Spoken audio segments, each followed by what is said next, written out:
78वें स्वतंत्रता दिवस के मौके पर शिमला के रिज मैदान पर जिला स्तरीय कार्यक्रम का आयोजन किया गया, जिसमें मुख्य अतिथि के रूप में डिप्टी सीएम मुकेश अग्निहोत्री ने शिरकत की और ध्वजारोहण किया। इस मौके पर police, home guard, traffic police, NCC, NSS, scout and guide और पुलिस एवं होमगार्ड बैंड की टुकड़ियों ने भव्य मार्च पास किया। डिप्टी सीएम मुकेश अग्निहोत्री ने देश के स्वतंत्रता सेनानियों को नमन करते हुए कहा कि हिमाचल प्रदेश के वीर सपूतों ने देश में अपना लोहा मनवाया है। ऐसे में केंद्र सरकार हिमाचल की अपनी हिमालयन बटालियन स्थापित करे।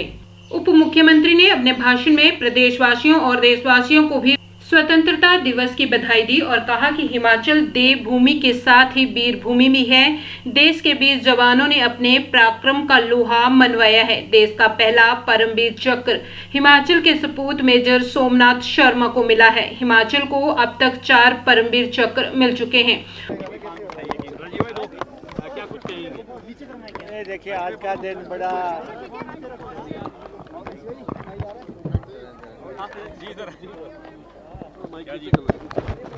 भाई नीचे लो माइक है, हिमाचल मीडिया के नीचे रखो इसको सर। नीचे ये मेरा भाई। हाँ जी,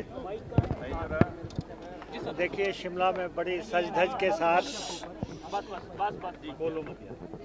शिमला में आज बड़ी सज-धज के साथ बड़ी धूमधाम से सेलिब्रेशंस हुई हैं, आपने देखा। और जो यहाँ पे कार्यक्रम हुआ है, सबसे बढ़िया बात यह है कि बहुत लोग इसको देखने के लिए आए। आजकल हम देख रहे हैं कि जो डिस्ट्रिक्ट हेडक्वार्टर्स पे प्रोग्राम होते हैं, वहाँ पे लोगों की शमूलियत जो है कम होती है, लेकिन यहाँ बहुत दुनिया आई देखने के लिए और ये राष्ट्र के लिए ज़रूरी है, राष्ट्र के गौरव का मसला है। और सबसे अहम बात यह है कि इस साल हिमाचल प्रदेश के 18 जवान जो है सरहद पे रक्षा करते हुए या आंतरिक सुरक्षा करते हुए शहीद हुए हैं, जिन्होंने अपना बलिदान दिया है 1 जनवरी से लेके आज दिन तक। तो ये वीर भूमि है और इस वीर भूमि के लोगों ने इस देश को आज़ाद कराने से लेके उसकी सुरक्षा तक अहम भूमिका निभाई है। 4 परमवीर चक्र हिमाचल के खाते में आ चुके हैं और सबसे पहला परमवीर चक्र भी हिमाचल ने ही हासिल किया था। तो इसलिए उससे आप हिमाचलियों के जज्बे को देख सकते हैं। और जिन 18 लोगों ने इस दफ़ा बलिदान दिया इस राष्ट्र के लिए, हम उनको याद करते हैं, उनको नमन करते हैं। और उसके चलते हमारा ये मानना है, जब डिफरेंट बटालियंस हैं,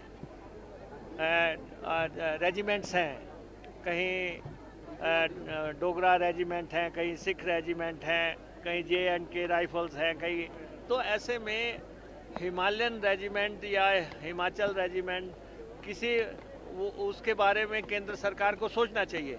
कहा जा रहा है कि अब ये फार्मूला बंद कर दिया गया है कि किसी प्रदेश के नाम पे या किसी एरिया के नाम पे रेजिमेंट्स बनाना का जो है तौर तरीका नहीं है अब। लेकिन जब हम सरहदों की रक्षा करते हैं और हमारे आसपास के पड़ोस में आप देखते हैं दूसरे देशों में क्या हो रहा है, तो देशभक्ति से की प्रेरणा के लिए हम चाहते हैं कि केंद्र सरकार उसको रिलैक्स करे और हिमालयन रेजिमेंट बनाए। और सेकेंडली, लगातार दूसरी दफ़ा जो है हिमाचल प्रदेश में त्रासदी आई है।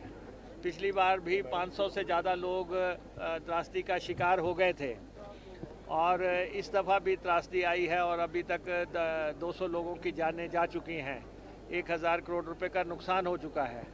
केंद्र ने पिछली दफ़ा तो हमारी मदद नहीं की, लेकिन हम ये चाहते हैं कि प्रधानमंत्री, गृह मंत्री, वित्त मंत्री, ये लोग यहाँ पे आएँ और ये देखें कि पहाड़ी प्रदेश ने पिछले 2 सालों में कितने जख्म खाए हैं और उन जख्मों पे मरहम लगाने के लिए अगर हम एक संघीय ढांचे में रहते हैं, अगर एक फेडरल स्ट्रक्चर है, उस फेडरल स्ट्रक्चर की मर्यादा को रखने के लिए केंद्र हमारी मदद पे आए और हमें सहयोग करे, क्योंकि जब हिमाचल प्रदेश बना था तो उस समय भी पता था कि इसकी वित्तीय स्थिति कोई बहुत अच्छी नहीं रहेगी। ये यहाँ के लोगों की पॉलिटिकल एस्पिरेशंस पूरी करने के लिए ये राज्य बना था। उस समय भी ये मालूम था कि फाइनेंशियल तौर पे ये राज्य वाइबल नहीं होगा, इसका टैक्स बेस नहीं है दूसरे राज्यों की तरह। तो इसलिए केंद्र को हमारी मदद करनी चाहिए और ख़ास तौर पे जो हमारे प्रोजेक्ट्स केंद्र में गए हुए हैं उन प्रोजेक्ट्स में सहयोग करना चाहिए।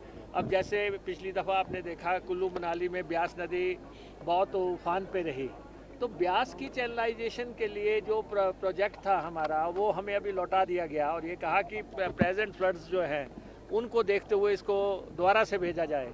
हम दोबारा से भी भेज देंगे 1 महीने के अंदर, लेकिन 2200 करोड़ रुपया ब्यास की चैनलाइजेशन पे लगना है, तो वो केंद्र हमारी मदद करे। और दूसरा वैसे भी जिस ढंग से हमारा नुकसान हुआ है उसमें पोस्ट डिज़ास्टर जो पैसा मिलता है वो भी हमें नहीं मिला और इस बार भी शुरुआत में ही इतनी बड़ी त्रासदी हुई। तो इसलिए हम चाहते हैं कि केंद्र हमारा इस मसले में सहयोग करे। और दूसरा वैसे भी जितना हमारे पास हमारे ऊपर कर्ज है उसको देखते हुए हमें स्पेशल पैकेज केंद्र को देना चाहिए, विशेष वित्तीय पैकेज दे या वित्तीय मदद करे, क्योंकि हम देखते हैं कि इन्होंने कर्ज की जो सीमा है वो तय कर दी है और उसके बाद जीएसटी का कंपनसेशन बंद हो गया है, रेवेन्यू डेफिसिट ग्रांट कम हो गई है। ऐसे में हिमाचल प्रदेश के लोगों की जो ज़रूरतें हैं उसको पूरा करने के लिए केंद्र की मदद की ज़रूरत है।